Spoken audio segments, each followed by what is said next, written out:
Welcome to mad మాటలు with MA and DD. నేను ఇందాక ప్లాన్ చేశాను మామ. మామ ఇక్కడ నేను హోస్ట్, మీరు గెస్ట్. ఓకే, నేను మ్యాడ్లో డిడి కాదు అని మీరు ఆన్సర్ చేయాలి మామ. ఓకే, ఇది ఫిక్స్ అయిపోండి. Okay. So first question, mad 2 చేయడం మీకు ఎలా ఉంది?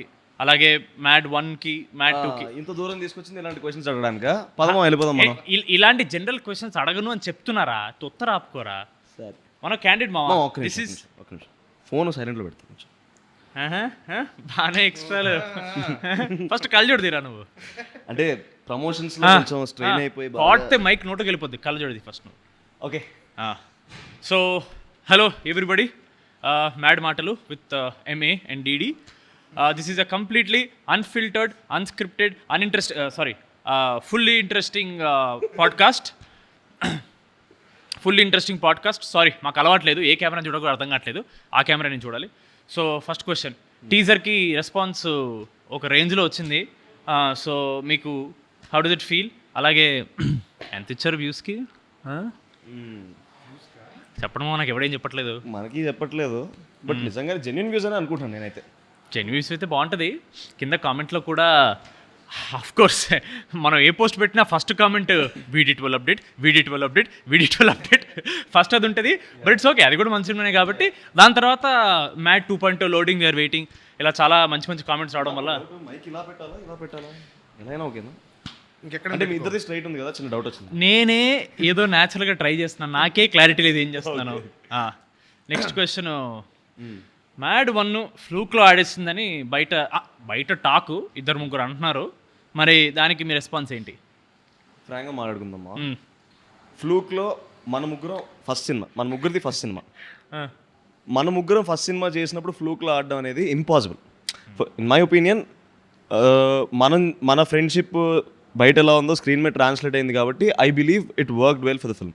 నేను అనేది ఏంటంటే, ఇప్పుడు పెద్ద హీరో సినిమా వచ్చింది అంటే అది ఫ్లూక్లో ఆడింది అంటే ఒప్పుకుంటాం. ఎందుకంటే హీ హాజ్ స్టార్ బేస్, ఒక స్టార్ బేస్ ఉంటుంది. ఒక 1000 మంది బయటికి వెళ్ళి సినిమా బాగాలేకపోయినా బాగుంది అని చెప్పడానికి జనాలు ఉంటారు. అలాంటిది మనం కొత్త ఫేసెస్ పెట్టుకొని అలా వచ్చినప్పుడు అలా చెప్పే వాళ్ళు ఎవరు ఉండరు. సో ఆబ్వియస్గా అది ఫ్లూక్లో ఆడిన సినిమా కాదు, కంటెంట్ ఉన్న సినిమా కాబట్టి ఆడింది. మన వంశీ అన్న ప్రెస్ మీట్లో చాలా ఓపెనింగ్ చెప్పాడు, ఈ సినిమాలో హీరోయిన్స్ లేరని. పాడ్కాస్ట్ పక్కన పెట్టేసుకుంటే పర్సనల్గా ఏమైనా హర్ట్ అయ్యారా?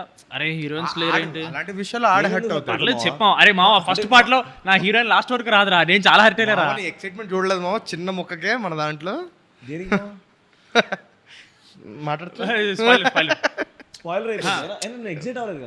చెప్పు. ఇప్పుడు సెకండ్ పార్ట్ చిన్న ముక్కకి ఎక్సైట్ అయ్యా మామ, నేను చాలా చూసా. హీరోయిన్స్ లేకపోయినా అమ్మాయిలు ఉన్నారు. ఎవరన్నా ఓకే అంటున్నావు, సినిమాలో అమ్మాయిలు ఉండాలంటున్నావు. అంటే సినిమాలో అమ్మాయిలు లేకపోతే సినిమా హిట్ అవ్వదు అని చెప్తున్నాడు రామ్నిత్, అదేనా? సో బేసికలీ అమ్మాయిలు అనేది అందమ్మా, ఏ సినిమాకైనా సరే ఆ అందం ఉంది కాబట్టి సినిమాలో వర్కౌట్ అవుద్ది అంటున్నాను. హీరోయిన్లు ఉన్నారు లేదా పక్కన పెట్టేస్తే ఫీమేల్ ఎనర్జీ ఇస్ దేర్ నా ఫిల్మ్లో. వీడు ఆన్సర్ బాగా ప్రిపేర్ వచ్చాడు. ఈ టాపిక్ని ఇక్కడ వదిలేద్దాం. సో మ్యాడ్ 2 ఏంటి మీ ఎక్స్పెక్టేషన్ ఏంటి? ఎలా ఉంటుందని అనిపిస్తుంది మీకు? నాకైతే చాలా పెద్ద ఎక్స్పెక్టేషన్ ఉంది. మ్యాడ్కి నాకు ఎక్స్పెక్టేషన్ ఉన్నా సరే, ఫస్ట్ టైం కదా మళ్ళీ నిజంగా చూస్తారని లేదని చిన్న సెల్ఫ్ డౌట్ ఉన్నా సరే, ఈసారి కాన్ఫిడెన్స్ ఉంది. Not over confident, but I'm very confident that this film will hit a very big numbers maybe. So ఇది మ్యాడ్ 1కి 10 times ఉంటుందని నేను నమ్ముతున్నా. మొన్న వంశీ అన్న ఇగో ఇలాంటి మాటలు మాట్లాడదని చెప్పాడు 10 times. కళ్యాణ్ అన్న కూడా చెప్పాడు, ఇదే ఓవర్ కాన్ఫిడెన్స్ వద్దురా అని. ఓవర్ కాన్ఫిడెన్స్ వద్దు, కాన్ఫిడెంట్ మాట చాలు. ఓకే, డెఫినెట్లీ మ్యాడ్ 1 కన్నా చాలా ఎంటర్టైనింగ్ ఉంటుంది. అసలే బయట సినిమా బాగుంటే టమాటాలు ఇస్తున్నారు, బాగుపోతే టీ కప్పులు పలగొడుతున్నారు. అసలు టీయే కాదంటున్నారు. అంటే మనం మ్యాడ్ 1లో bro we had individual tracks, ఒక లవ్ ట్రాక్, ఒక 3 లవ్ ట్రాక్లు, ఇవన్నీ ఉండడం వల్ల ఎంటర్టైన్మెంట్ ఎక్కడో ఒక్క దగ్గర లాగ్ అవుతూ ఉంటుంది. సో ఈసారి మనం కంప్లీట్గా కాన్సన్ట్రేట్ చేసింది ఎంటర్టైన్మెంట్ పైన. ఇందాక నేను బ్రో కూడా అదే మాట్లాడుకుంటున్నాం. బేసిక్గా ఇదిరా ఆన్సర్ అంటే, ఇదిరా డైలాగ్ అంటే అదేమో. నేను ఇందాక మనోటి మాట్లాడుతున్నప్పుడు కూడా డబ్బింగ్ చెప్తున్నప్పుడు ఇప్పుడు డైలాగ్ ప్రతి ఒక్కడు మాట్లాడుతూనే ఉన్నాడు, ప్రతి ఒక్కడు జోక్ వేస్తూనే ఉన్నాడు. 5 ఫ్రేమ్లో ఉన్నప్పుడు ప్రతిసారి ఫన్ వస్తూనే ఉంది. అంటే గ్యాప్ లేకుండా జోక్ ఉంది కదా. ఫ్రేమ్స్ 5 మంది మినిమం ఉంటాం మనం. అవును, అంటే 5 మంది ఉన్న ప్రతిసారి ఎలా ఉంటుంది అంటే గోలగోలగా ఉంటుంది. ఒక్కొక్కడు ఒకటి వేస్తుంటాడు, చూసిన ప్రతిసారి ఒక కొత్త డైలాగ్ వినపడుతుంది. So one good reference that we can talk about is Panchatantram, Kamal Haasan garu. Good reference. అంటే నువ్వు చూసిన ప్రతిసారి ఒక కొత్త డైలాగ్ వినపడుతుంది నీకు. గుడ్. సో మొత్తం మీద చాలా పక్కడబందీగా ప్లాన్ చేసామని అంటున్నారు మీరు. చాలా ఆడియన్స్ కి బోర్ కొట్టే ఛాన్సే లేదు అని చాలా కాన్ఫిడెంట్ చెప్తున్న మ్యాడ్ హీరోస్. యాంకరింగ్ బాగా చేస్తామా. నెక్స్ట్ బిగ్ బాస్ ఇలాంటి మాటలు చెప్పి షెడ్డి పంపించారు. సరే, ప్రీ రిలీజ్ వస్తుంది, మంచి మంచి బట్టలు, దీంతో పాటు అన్నా నుంచి కాలు మీద పడిపోయేలాగా ఎవరైనా ప్లాన్ చేసుకున్నారు స్టేజ్ మీద? నిజంగా I generally want to see how people will react. మన మీద కూడా వస్తే చెప్పేసేస్తారేమో బయట, బాగానే ఎక్స్ట్రా అప్పుడు వాళ్ళు అంటారు. సో అలాంటిది ఏం ప్లాన్ చేసుకోలేదు? లేదు. ఏడమ్మా, ఏదో పిఆర్ చేసుకోవాలి కదా, ఈ మధ్య ఇండస్ట్రీ రన్ అయితే పిఆర్ మీద. ఏమో మనం జనాలకు నచ్చినప్పుడు దానికి. నువ్వు ఏదైనా ప్లానింగ్ లో ఉన్నావు, ఏదైనా పిఆర్ స్టంట్ ఇలా చేస్తే బాగుంటుంది? నేను నాకు డౌట్ ఉండేది, కాకపోతే ఒక్కసారి జనాలు మనల్ని యాక్సెప్ట్ చేసిన తర్వాత మనం పిఆర్ చేస్తే ఇంకా రుద్దినట్టు ఉంటుంది, కానీ it won't be genuine from our side is what I think. PR చేసే వాళ్ళు అసలు జెన్యూన్ కాదు అని చెప్తున్న రామ్ నితిన్. ఇండస్ట్రీలో పిఆర్ అనేది చాలా రుద్దుతున్నారు అని చెప్తున్న రామ్ నితిన్. నేనే ఇదంతా జనాలే చేస్తారు పిఆర్, మనం కాదు. మనం కాదు, మీరు. నేను ప్రస్తుతానికి I'm a host, your a guest. మీరు చేస్తున్న ప్రతి వీడియో ఈ మీమ్ పేజెస్లో కానీ ఇన్స్టాగ్రామ్ పేజెస్లో చాలా వైరల్ అవుతున్నాయి అని మాకు తెలిసింది. ఎంత ఇస్తున్నారు ఏంటి ఒక్కొక్క పేజ్కి? ప్రతి వీడియోలో ఏదో ఒకటి వస్తుంది.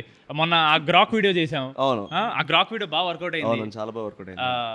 అలాగా. కానీ నిజంగానే గ్రాక్ గడ్ ఏంటి మా బయట అది నిజంగానే కాదని డౌట్ వస్తుంది నాకైతే. మనం ఇంకా చాలా సెన్సర్ చేసాం మా. అవునవును, నిజంగా వాడిచ్చే రిప్లైస్ మీకు పెట్టామనుకోండి, అది అన్సెన్సర్డ్ చేయలేను. ఎందుకంటే ఫ్యామిలీ సినిమా కదా, we can't talk all of that. Exactly. అది ఇదంతా ఓకే. మామూలుగా ప్రమోషన్స్ చూస్తుంటే ఓన్లీ ఎంఏడి ప్లస్ లడ్డు కనపడుతున్నారు. ఈ డైరెక్టర్ ఎక్కడ ప్రమోషన్స్ కనపడట్లేదు. అంటే of course it's a trend అనుకోండి. ఈ పెద్ద పెద్ద డైరెక్టర్లు ఎడిట్లో బిజీ, ఆర్ఆర్లో బిజీ అని చాలా వరకు ప్రమోషన్స్ ఎస్కేప్ అయ్యి ఉంటుంటారు. అలా ఏమైనా చేస్తున్నాడా మీ డైరెక్టర్? అంటే నా ఒపీనియన్ ఏంటంటే, ఆయనకి పొరపాటున కళ్యాణ్ అని పేరు వచ్చింది. ఆయన పేరు కాళిదాస్ అని పెట్టాలి. లాస్ట్ మినిట్ దాకా చెక్తూనే ఉంటాడు సినిమాని. అంతేలే, చెక్కి ఇప్పుడు హిట్ చేయకపోతే ఆ తర్వాత మన ప్రొడ్యూసర్ చెక్కుతారు కళ్యాణ్ అని. ఏం లేదు, చెక్కేస్తారు అంతే. చెక్కేస్తారు అంతే.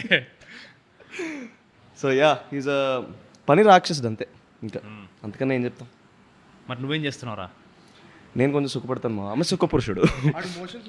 అదే అది ప్రమోషన్స్ మా, ప్రమోషన్స్ కాదు అవన్నీ బయట చెప్పొద్దు. 2 రోజుల నుంచి ఆడు ఫుల్ ప్రమోషన్స్ లో ఉన్నాడు. సో లాస్ట్ క్వశ్చన్కి వస్తే మా, చాలు మా, ఇంతకన్నా ఎక్కువ క్వశ్చన్లు అడిగితే చూడరు. నువ్వు ఇన్ని క్వశ్చన్లు అడిగావు కదా, నేను ఒక క్వశ్చన్ అడుగుతాను. నేను మ్యాడ్లో రాధ వెన్నెల అవ్వకముందు మీ ఇద్దరం వెన్నెల కదా? Of course చెప్పనక్కడికెళ్ళారా.